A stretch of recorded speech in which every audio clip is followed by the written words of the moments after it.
In this daily drop, I'm going to talk about some of my predictions and also wishes for cameras released or announced at NAB.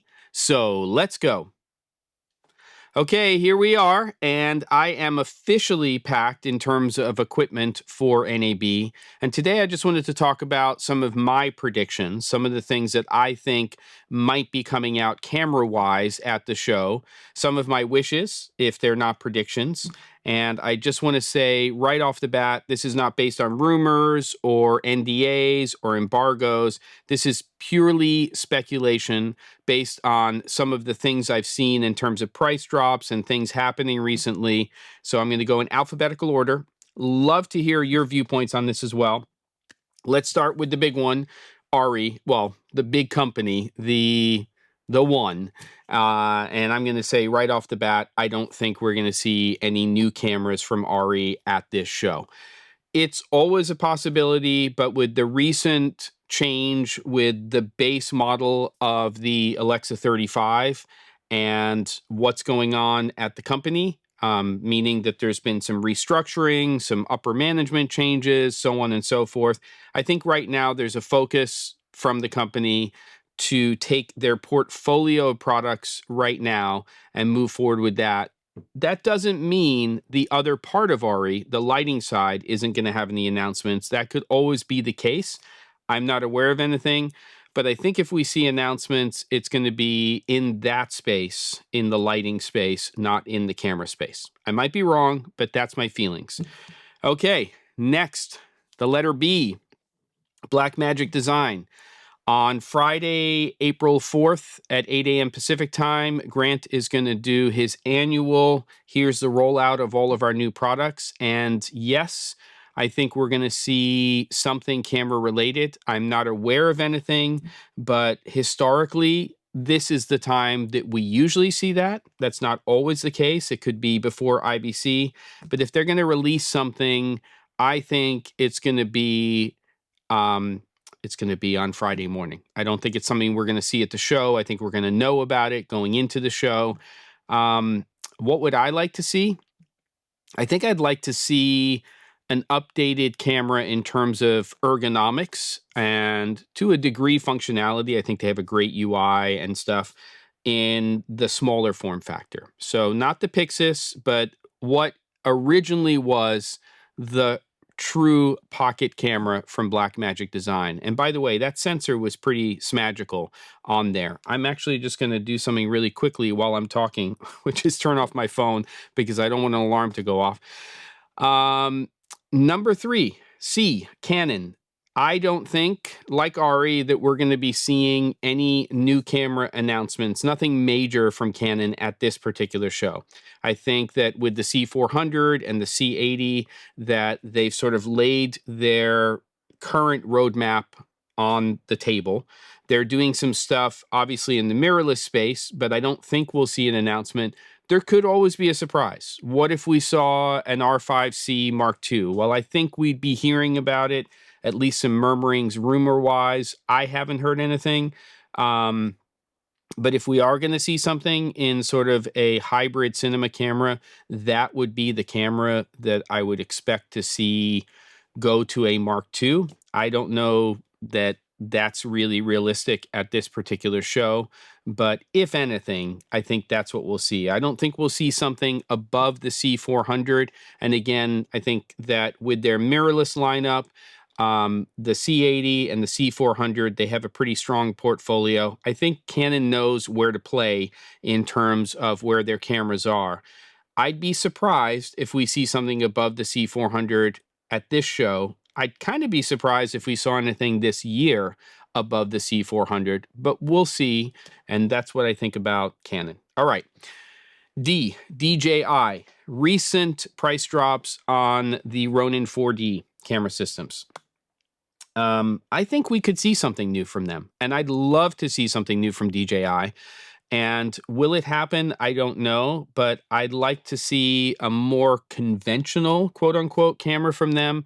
I'd also like what they're doing with the 4D to be a little bit more modular, where you can have a more conventional camera and setup, but then you can add that to basically a Mark II version of the Ronin 4D. So you kind of get best of both worlds, which I think would be pretty fantastic. Love to hear your feelings on that, but that's kind of where I'm thinking. And that could also mean additional lenses, because they're definitely making lenses, and I guess we'll see. So there we are, DJI. Next up is F for Fuji, and I hope we see a new camera. What I'd love to see is sort of an updated, very strong autofocus-based XH2S type of camera from them. I think it's a fantastic camera overall. I have it. I use it a lot, but I lean more on that camera because of my style of production, which is very small to no crew for still photography. I do use it for video. Love ProRes built in, 6K, basically open, all that good stuff in the camera. Love to see something like that with really strong autofocus. Am I confident we will? No, I'm not. But I am hoping that the medium format Eterna camera, the 65 millimeter equivalent Eterna camera from Fuji, is not only at the show, which I'm sure it will be, but that we really see what this camera is going to be. Hopefully final specs, I don't know. And whether or not they're going to address the rolling shutter issues that exist with the younger siblings. They're not younger, they're actually older siblings, but the smaller cameras in that lineup, the 100 series, remains to be seen. So I guess we'll find out more at the show, but that's kind of my feelings on Fuji. P for Panasonic, I have no strong feelings. I would love Panasonic to get back into the digital cinema camera game. Will they? I don't know. I think they're kind of hanging out in mirrorless camera land, and I would love to see them doing something in that digital cinema space, that $5,000 to $10,000 US space. I'm not confident we're going to see it. I'm not hearing any rumors or murmurings about it. So love to get your viewpoint on whether or not you think we're going to see something from Panasonic. Next one is pretty big. It's R for Red, which is also, of course, under the Nikon or Nikon umbrella. Just had price drops, pretty significant price drops on Red Komodo. Will we see something from them? One of the things that I'll say is that, unlike Red, Nikon has very strong autofocus capabilities in their cameras, especially for stills. They're doing okay in the video space. So will Red go down that line or not? I'm not sure, but I'm hoping that we see at least one new camera from Red. I hope that it is maybe just above Komodo, but maybe below Komodo X. I don't know.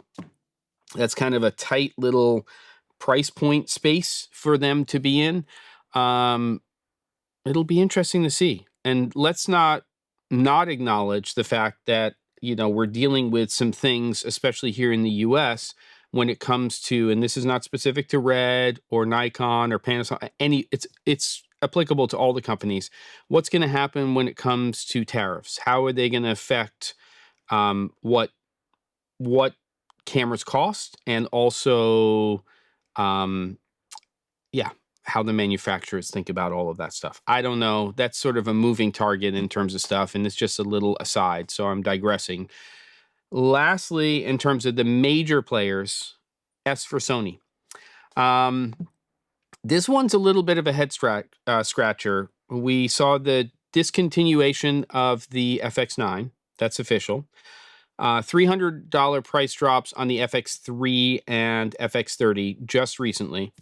This week, in fact. Now, historically, that's not unprecedented. They've done $200 price drops many, many times on and off for the FX30. This is the biggest one that I remember. So the two questions are, Number one, are we going to see a Mark II version of either the FX30 or the FX3? If I were going to pick one of the two, I would say FX3. I would say that that's the camera that is more ripe for an upgrade. Not necessarily for how long it's been on the market, but it has some issues, in my opinion, in terms of usability. Not from a form factor standpoint, not in terms of the quality of image that it captures, but the fact that when you're shooting with that camera full frame, you can shoot 4K, but as soon as you want to go to a crop on there, Super 35, you are forced to shoot at 1080. And that's because of how many or how few megapixels the camera has. Advantages, of course, for low light, but there's a lot of new stuff happening in terms of stack sensors and things like that that's mitigating some of those historically big problems with having higher megapixel cameras. So what I'd love to see is something like a sensor similar to what's in the what camera is that? Oh, A7C Mark II. Sorry, had a little brain fart there. Because that's a higher megapixel camera that you can shoot in full frame and in Super 35 and keep the capture at 4K. So FX3, I think, is the most ripe in their mirrorless line. And then the big question with Sony is, will we see a replacement? Something that's going to come in, not in that FX6, though we could, but that's not discontinued. I haven't heard any murmurings there, but really in the FX9 space. And what would that be? Because we've got the C400 from Canon sitting at about $8,000 US. Will Sony come down into that price point if they release a Mark II, let's say, version of the FX9, whatever that camera is going to be? I think there's a chance, but again, it's a big question mark. But Sony, I think we could hear something. I'm hoping at least one camera, but you never know nowadays. So those are my predictions, some of my wishes, some of the things that I'd like to see from different manufacturers. Of course, we have other camera companies like Infinity and Zcam, and who knows, there may be a camera that gets released. I mean, look, Small Rig is making lights. Newer with 2Es is making lights, right? Who's to say that some of these other companies out there wouldn't start making cameras? I mean, was it Hollyland started making cameras? They weren't large sensor cameras. So who knows what's going to happen? Love to hear your predictions, your wishes for what you'd like to see specifically with cameras at NAB 2025.